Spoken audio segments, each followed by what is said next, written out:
Make the ground shake.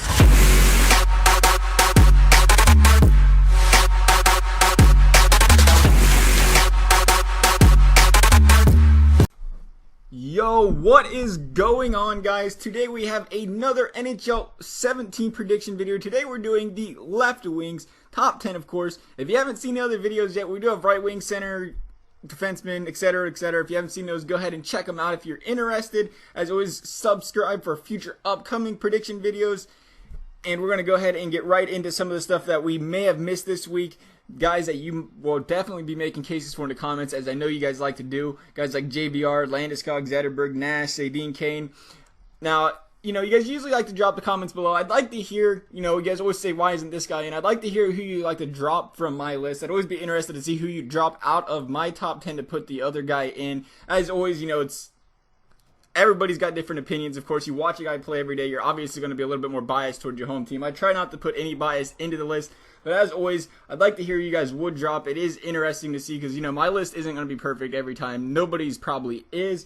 But as always, we're going to go ahead here and get started with number 10, and that is Milan Lucic.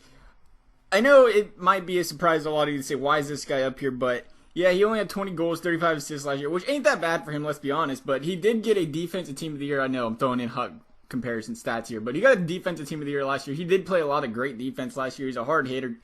I think because, he did play solidly offensively. It's not 55 points is not a bad season, and he had good defense. I think he does see an 88 overall this year, and we're going to give him the number 10 spot. Coming in at number 9, another one that's going to be hard to explain to all of them Montreal fans, but we knocked Pacioretty down the list this year. Only had 30 goals, 34 assists. His goals were down, and quite frankly, Carey Price isn't the reason he's scoring goals, so we can't use that excuse now, can we? No. But he had, what was it? He was 37, 39, somewhere around there in the last couple years goal scoring. His goals numbers were definitely down this year, so that's why I didn't see him get much of an upgrade in overall, and we kept him right around the 88 overall range. Coming in at number 8, though, who is going to see an upgrade in overall, and that's Philip Forsberg. The young man's been getting better and better each year. This year he had 33 goals, 31 assists.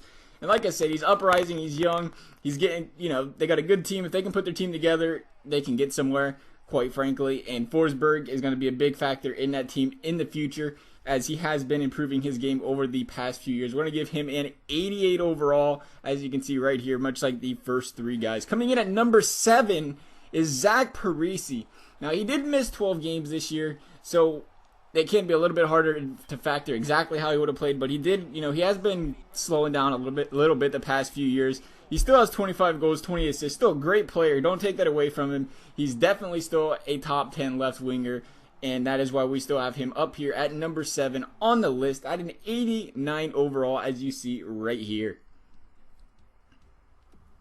Coming in at number 6, big jump in the list this year. Might shake some heads, maybe not. A lot of people might understand. We'll see. He had 37 goals, though. We cannot look past 37 goals. That was third amongst right wingers. That is a lot, really good goal total. That's definitely something that will help your overall in this game. Is good, you're going to score the goals. They're obviously going to give you the slap shot, the wrist shot. That's going to help him go up. Like you see, he had 24 assists, plus 21. 90 overall right here, we're going to be giving him, as you see. And like I said, plus 21 on a team that really didn't do that hot. So he really, wasn't terrible, I'd say. I think he definitely deserves a lot of recognition for the future, at least for his past performance. But coming in at number 5 is Taylor Hall, another guy that may have went down the list a little bit. He only had 26 goals, 39 assists, 65 points over the year. I hate to ever question, is Taylor Hall overrated? Because I've always been a huge Hall supporter. I think he's a great player. But here's something a lot of people probably don't know. This guy has never scored 30 goals in one season. Never. And he's looked at as a goal scorer. Never scored 30 goals before. That's why I have him right here at number 5. 90 overall. I get it, he's on the Oilers, but come on. He can pump in 30 goals still. Coming in at number 4, another guy, big jump on the list. And that's Artemi Panarin. 30 goals, 47 assists.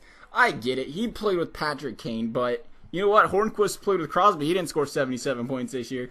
I think, you got to give the kid his credit. He is a great player, albeit playing on a great line with Patrick Kane. He is still a great player overall, and that's why we're going to give him a 90 overall, as you see right there.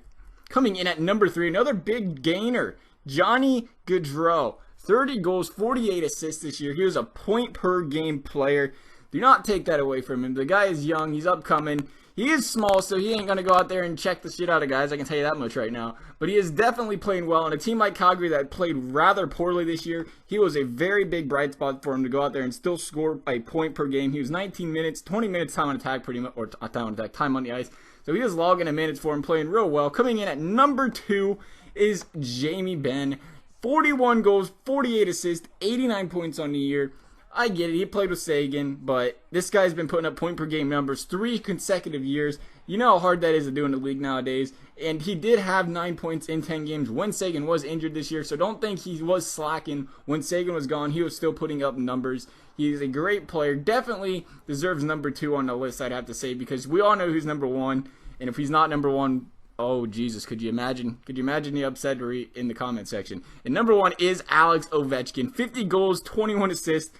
But he wasn't a point per game player. I'm just throwing that out there. He doesn't like to pass the puck a lot still. But, you know, Pierce goal scorer in the league. Don't take that away from him. 50 goals, you know, obviously first in the league. You can't go wrong with that. Of course, he had 398 shots, but most by 100 shots compared to any other left wing, which is quite insane, the amount of shots this guy can get off. Definitely probably going to be number 1 in left wings this year. Once again, we're going to give him a 93 overall, as you see right here. And as always, guys, that'll pretty much sum up this video. Like I said, drop your comments below on guys that you think should have been making a list. And as always, I like to hear who you want to hear or who you guys believe make the list. I always think it'd be a lot more interesting if you separate the stats from opinions. Try to, prove why this guy is worthy of being in the top 10. With statistics, I get it, watching a guy play does make a big difference as well. But I'd like to hear good arguments, It's always fun to go ahead and see what other people think. Everybody's going to have different opinions. So as always, guys, I hope you like this video, and we'll see you next time.